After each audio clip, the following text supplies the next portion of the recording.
Hola, muy buenas tardes a todos y bienvenidos a un nuevo programa del canal de Vicente Fuentes y de la web ufopolis.com.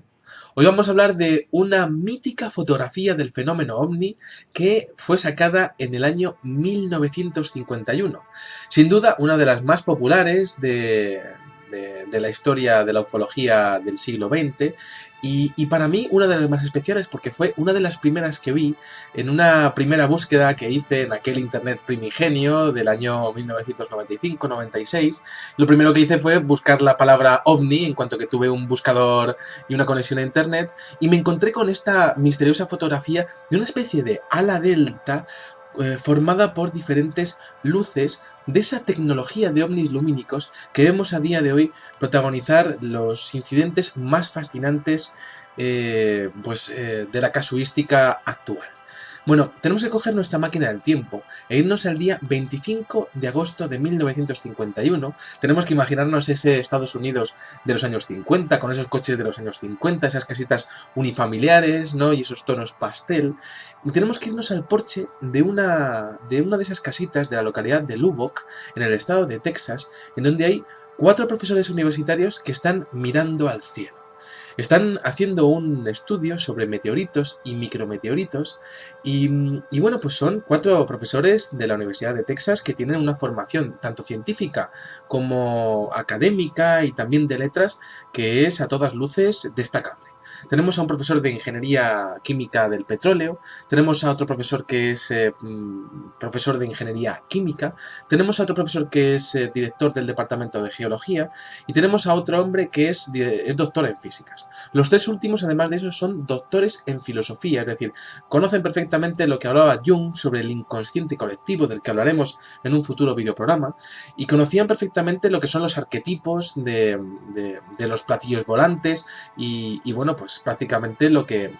la psicología expone sobre los avistamientos de ovnis. Y resulta que aquel día, aquella noche más bien, una noche clara, prácticamente sin nubes, a las 9:30 de la noche, mientras que estaban viendo la cúpula celeste, observaron una serie de luces no identificadas con forma de ala delta que sin duda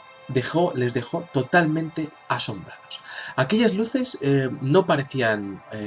aviones comerciales ni militares, no parecían pájaros, de hecho vieron que realmente el foco de luz era constante y que no estaban reflejando las luces de la ciudad y además se dieron cuenta de varias cosas. Por ejemplo, las luces iban desde el norte hacia el sur, tenían más intensidad que todas las estrellas brillantes que había en el firmamento en aquel momento.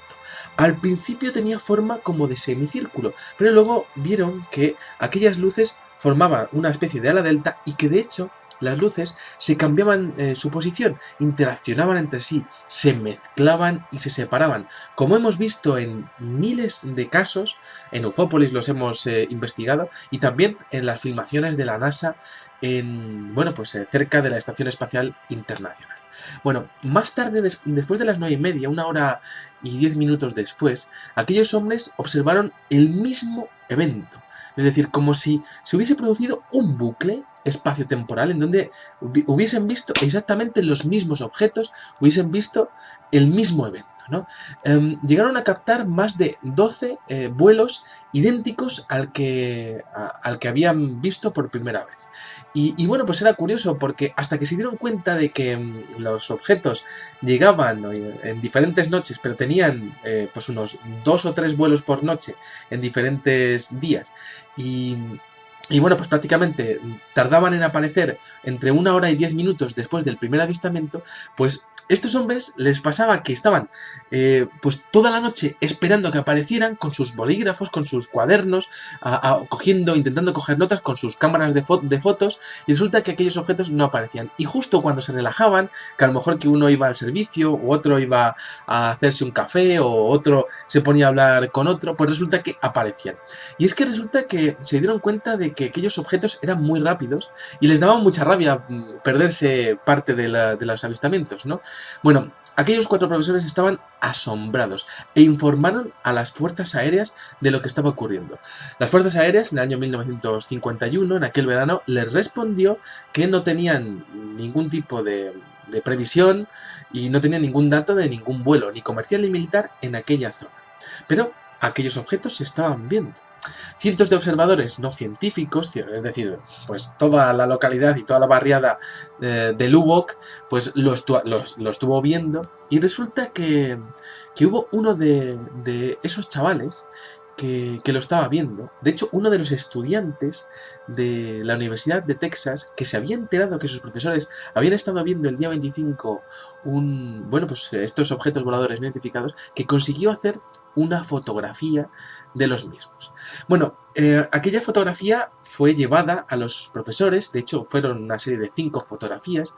y gracias a eso, y gracias a las observaciones que habían tenido anteriormente, los 4 profesores universitarios llegaron a hacer una serie de conclusiones, ¿no? Llegaron a unas conclusiones. Por ejemplo, que la velocidad angular de los objetos era muy próxima a 30 grados de arco por segundo, es decir, iban a toda velocidad. No había ningún sonido atribuible a aquel objeto, y de hecho la trayectoria siempre era de norte a sur, y además norte totalmente definido por brújula. Había 2 o 3 vuelos por noche, como habíamos dicho, y pues aparecían cada hora y 10 minutos en días separados. El color de las luces, y esto es algo que no podía verse en la fotografía de aquel alumno suyo, pues era verde azulado, y esto es algo que no es nada habitual dentro de la casuística de objetos voladores no identificados con esa tecnología. Casi siempre eran de 15 a 30 luces separadas en cada formación, y bueno, pues es fascinante porque resulta que aquellas luces aparecían en un ángulo de 45 grados con respecto a ellos, y desaparecían en un ángulo de otros 45 grados con respecto a ellos. Y lo más fascinante es que de repente aparecían, es decir, no les veían aparecer desde lejos, es decir, como si directamente hiciesen una aparición espontánea. Bueno, aquel chico, Carl Hart Jr., el que hizo las fotografías, también, la cámara de fotos era una Kodak 35, pues hizo más de una toma, hizo alrededor de 8 tomas. Y resulta que en aquellas 8 tomas aparecían otros objetos que estaban fuera de la formación y que a mí me interesan muchísimo porque son esos objetos que aparecen en la ufología latinoamericana y que son llamados los vigilantes. Es fascinante porque en muchos casos de las famosas flotillas de ovnis, que no tienen nada que ver con avistamientos masivos de globos, o con, bueno, pues rayos globulares, o con muchas cosas que los escépticos intentan exponer que son las flotillas de ovnis, pues resulta que aparecen otros objetos más grandes y quizá un poco más alargados, que parecen coordinar las actividades de todos los demás objetos. Y ya en el caso de Lubbock, año 1951, aparecen en las 5 fotografías de aquel chaval, de aquel chico que se llamaba Carl Hart Jr. Bueno, podemos imaginarnos que todo esto pues tardó muy poco tiempo en llegar a las fuerzas aéreas, toda esta serie de fotografías, porque claro, todo esto llegó a la prensa y bueno, pues realmente las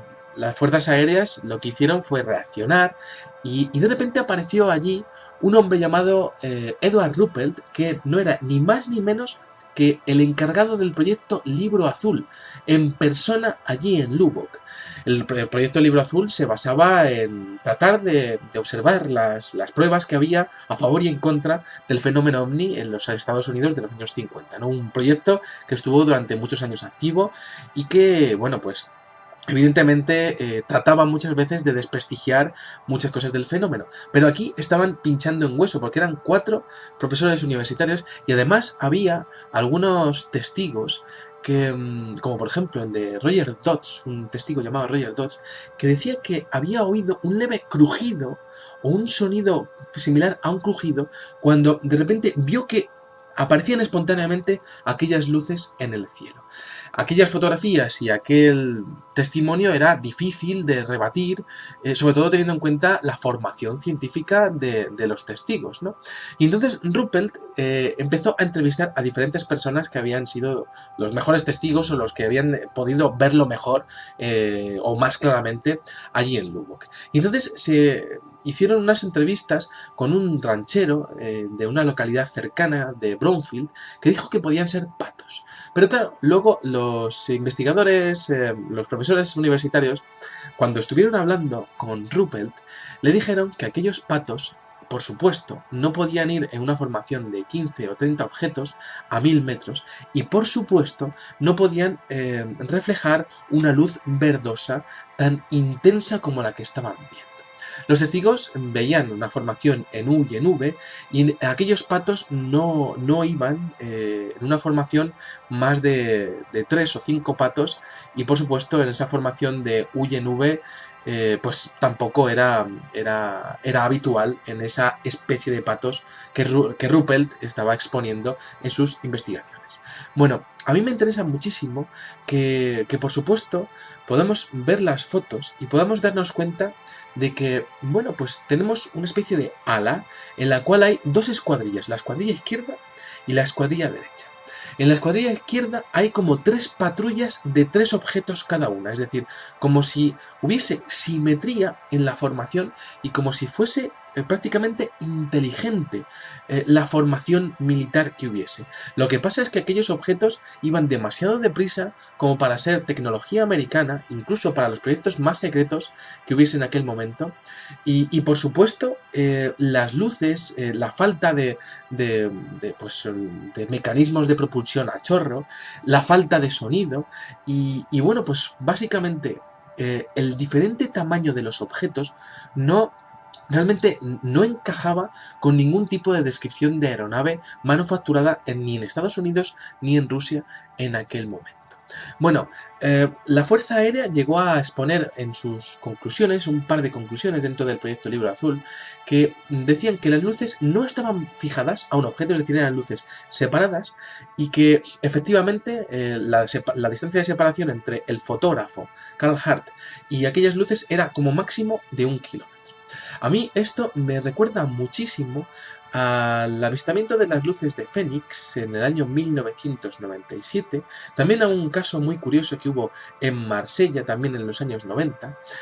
Me gusta muchísimo el hecho de que aquellos objetos sean verdes, porque yo siempre los he visto en blanco y negro y hasta que no me acerqué al caso no descubrí que eran objetos verdes y bueno, a mí me parece un fantástico avistamiento lleno de enigmas que la Fuerza Aérea no consiguió desprestigiarlo y que, bueno, pues de alguna manera también, bueno, pues llegó a una culminación en aquella fiebre de los platillos volantes de los años 50 en Estados Unidos con el avistamiento de los mismos objetos, eso sí, de color amarillento, el día 20 de julio de 1952, ni más ni menos que sobre la Casa Blanca y el Capitolio de los Estados Unidos. También me interesa muchísimo el hecho de que en este caso tengamos una aparición espontánea y que los 12 avistamientos sean idénticos, yendo desde el mismo sitio hasta el mismo sitio y además protagonizándolo siempre los mismos objetos. Y a mí me parece que estamos prácticamente ante un bucle espaciotemporal, como si hubiese habido una apertura en el espacio y en el tiempo en donde pudiésemos ver algo de nuestra realidad que no pudiésemos ver normalmente y que por algún tipo de fallo, por algún tipo de condición ambiental, por algún tipo de defecto en el tejido del espacio y el tiempo, pudiésemos ver. Es prácticamente como si se hubiese abierto una puerta en nuestra realidad, en nuestra dimensión, en donde pudiésemos ver algo que está solapado con nuestra realidad y que puede ser, bueno, pues en nuestro presente o quizá en nuestro futuro. Y si hubiésemos si aquellos profesores universitarios hubiesen sido testigos de una puerta espaciotemporal a algo que ocurriese en el futuro, quizá esos objetos sean pues objetos del futuro que de alguna manera pues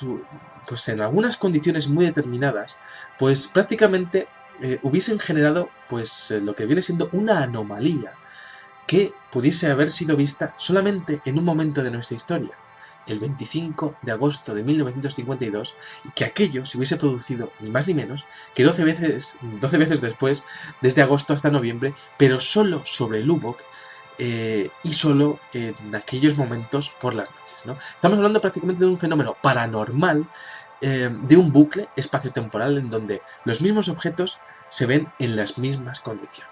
Y bueno, pues creo que es un caso lo suficientemente bizarro como para que apareciese en este canal, que tiene pues por bandera los casos y las cosas más raras que han ocurrido en el mundo. Nada más, espero que les haya gustado mucho este videoprograma y les espero en el siguiente. Muchas gracias y salud y suerte. Adiós.